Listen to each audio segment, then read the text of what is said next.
हमारी समझ में ये बात हमें बताने की ज़रूरत है जो हमारे जो इदारे हैं उनको, कि ये आपने इस ऑब्जेक्ट को 100 किलोमीटर अंदर क्यों आने दिया। सुपरसोनिक था तो क्या था, आपको इसको गिराना चाहिए था। और इतलात हैं कि जी इस भारतीय हरकत से सऊदी अरब, कतर और पीआई के जो जहाज है मुतासिर हो सकते थे, क्या कहेंगे आप?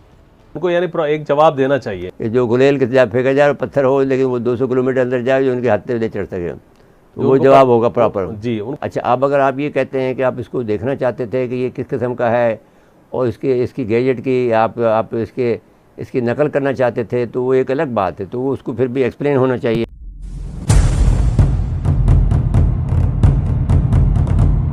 और सुपरसोनिक ऑब्जेक्ट जो है मियाँ चुन्नू में गिरा है। आपको ये बताना चाहते हैं कि मियाँ चुन्नू हमारा काफ़ी बड़ा बेस है और वहाँ पर गिरना कोई अच्छी अलामत तो नहीं है। हमारी समझ में ये बात हमें बताने की ज़रूरत है जो हमारे जो इदारे हैं उनको, कि ये आपने इस ऑब्जेक्ट को 100 किलोमीटर अंदर क्यों आने दिया। सुपरसोनिक था तो क्या था, आपको इसको गिराना चाहिए था। अच्छा, अब अगर आप ये कहते हैं कि आप इसको देखना चाहते थे कि ये किस किस्म का है और इसकी गैजेट की आप इसकी नकल करना चाहते थे, तो वो एक अलग बात है, तो वो उसको फिर भी एक्सप्लेन होना चाहिए कि आपने दुश्मन के ऑब्जेक्ट को आया और फिर यहाँ तो 100 किलोमीटर अंदर आ गया, तो उसके ये कैसे मालूम था कि वो उसके पास जो है एटॉमिक उसके पास नहीं है, या फिर वो कोई ऐसा मिसाइल सिस्टम नहीं है जो ऑब्जेक्ट आ रहा है, तो वो आपने कैसे अंदाज़ा लगाया कि आपके पास ऐसे सिस्टम मौजूद हैं। तो ये भी बताया जाए और इसकी वजाहत की जाए, क्योंकि ये 100 किलोमीटर अंदर आना ये हमारे दिफा की फेलियर बज़ाहिर नज़र आती है। और इतलात हैं कि जी इस भारतीय हरकत से सऊदी अरब, कतर और पीआई के जो जहाज है मुतासिर हो सकते थे, क्या कहेंगे आप? जी बहुत शुक्रिया। देखें, पहली बात तो ये है कि अगर ये बात दुरुस्त है जो कि भारत कह रहा है कि ये तकनीकी गलती है, तो ये कोई नाअहली ज़्यादा है, गलती कम है। लेकिन जो हम लोग जो जानते हैं कि मिसाइल कैसे फायर होते हैं, कैसे अपने तब्दील करते हैं डायरेक्शन, तो ये बात मानने वाली नहीं है। कम से कम मैं नहीं मानता कि ये कोई गलती थी। गलती से फायर हो सकता है, उसके बाद गलती से वो मुड़ कर पाकिस्तान की तरफ भी आ गया और गलती से ऐसे इलाके में चला गया और फिर गलती से गिर गया। पहली बात तो ये कि DGSPR ने ये नहीं कहा कि वो हमने गिराया है, उन्होंने ये कहा है कि वो खुद गिरा है। और लेकिन मैं ये समझता हूँ कि ये रिएक्शन काफ़ी नहीं है। मिलिट्री का रिएक्शन तो ठीक है, उन्होंने उसको ट्रैक किया और अंदाज़ा लगाया कि इसमें वॉर हेड नहीं है, इसलिए उसको आने दिया या वो आ गया, जैसे भी था, मतलब वो भी बाद में पता चलेगा। लेकिन फॉरेन ऑफिस का ये रवैया काफ़ी नहीं है कि वो भारत को कहे कि जी अभी तुम्हें ये नहीं है और वो नहीं है। फॉरेन ऑफिस को ये एक सीरियस चीज़ है। एक ऐसा मिसाइल जो कि मेरे ख्याल में न्यूक्लियर वॉरहेड को कैरी कर सकता था, वो मोड़ काट कर पाकिस्तान की हदूद में आ गया। तो ये नहीं है कि जी सिविल एविएशन के जहाज़ों को ख़तरा था, वो तो था ही।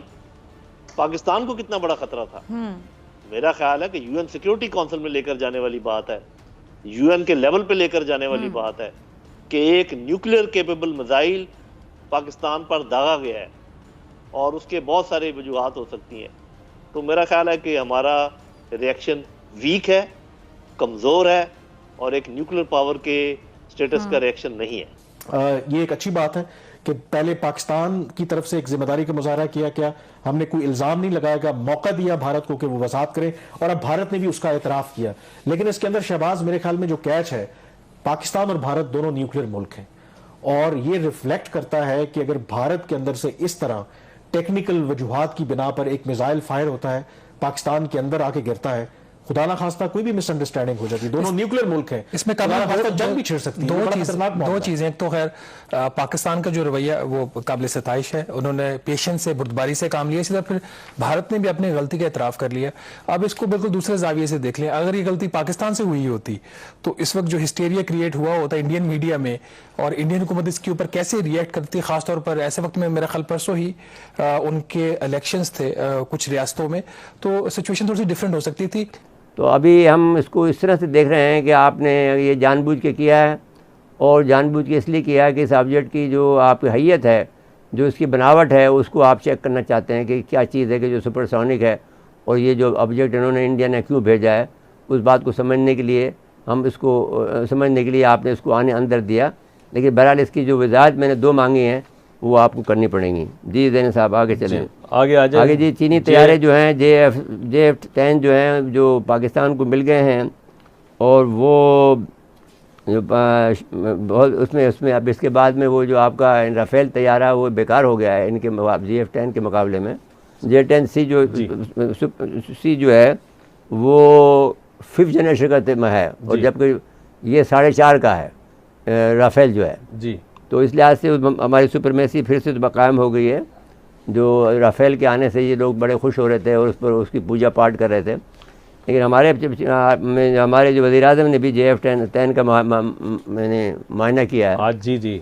तो वो भी एक अच्छी अलामत है कि आपने वज़ीर-ए-आज़म साहब को जो है आपने वज़ीर साहब ने अपने आप के जो दिफा को अहमियत देनी शुरू कर दी है जी। ये इसका क्योंकि जो उनके खिलाफ तहरीक अतमाद आ रही है उसका मुझे शाखसा नज़र आता है जिसमें कि इतने मुतहरक हुए हैं कि हर एक जगह पर वो जाकर खुशामद अब कर रहे हैं और पहले कर लेते भाई। आपसे ये कहना चाहता हूँ कि JF-10 का आना इंडिया के लिए इंडिया की जो बढ़तरी थी जो अपने आप जिस पर वो नाज कर रहा था वो ख़त्म हो गया है जी। लेकिन ये जो ऑब्जेक्ट आया है इसका जवाब फिर पाकिस्तान को देना पड़ेगा। ये जो मैंने 2 सवालात किए हैं उसका और उनके 200 किलोमीटर जाकर आपका ऑब्जेक्ट गिरना चाहिए जी। जो ऐसे पत्थर हो कोई साथ में जी। कोई ऐसी चीज़ जाए उसके साथ में जो गुलेल के साथ फेंका जाए और पत्थर हो लेकिन वो 200 किलोमीटर अंदर जाए जो उनके हाथ पे चढ़ सके तो वो जवाब होगा प्रॉपर जी। उनको यानी एक जवाब देना चाहिए। हाँ जवाब देना पड़ेगा आपको। और ये वो जो बार बार है ना क्या है कि आप दोस्त आ जाती है कभी। हाँ तो ये छेड़छाड़ जो कर रहे हैं उसमें जो चैलेंज किया है इसने इमरान ने उस पर ये चैलेंज किया ना जो उसको यूरोपीय यूनियन को कहा कि भाई ये जो ख़त लिखा है आपने हमें वो आपने इंडिया को लिखा है तो फिर इसके बाद में इंडिया को भी ख़त लिखा गया है जी। तो वो तो ठीक कर रहा है अपने एक किस्म की जो खुद मुख्तारी का जो ऐलान कर रहा है जो हम बार बार कर रहे हैं कि हम प्लेयर हैं और उस प्लेयर का ये जो ऐलान कर रहा है और उसके बाद में अफसोस की बात यह है कि $2 बिलियन आए हैं और अब सारे पाकिस्तान जो है किसी ने मजाक में एक आर्टिकल लिखा है और कहा है कि पूरी कौम जो है $5.5 मिलियन में बिक रही है। यानी अगर 10 करोड़ रुपए दिए जाएं 10 आदमियों को तो उसकी टोटल जो कीमत जो बनती है वो $5.5 मिलियन बनती है। तो ये पूरी कौम जो है यानी आप जो है वो कीमत जो है उन्होंने $5.5 मिलियन लगाई है।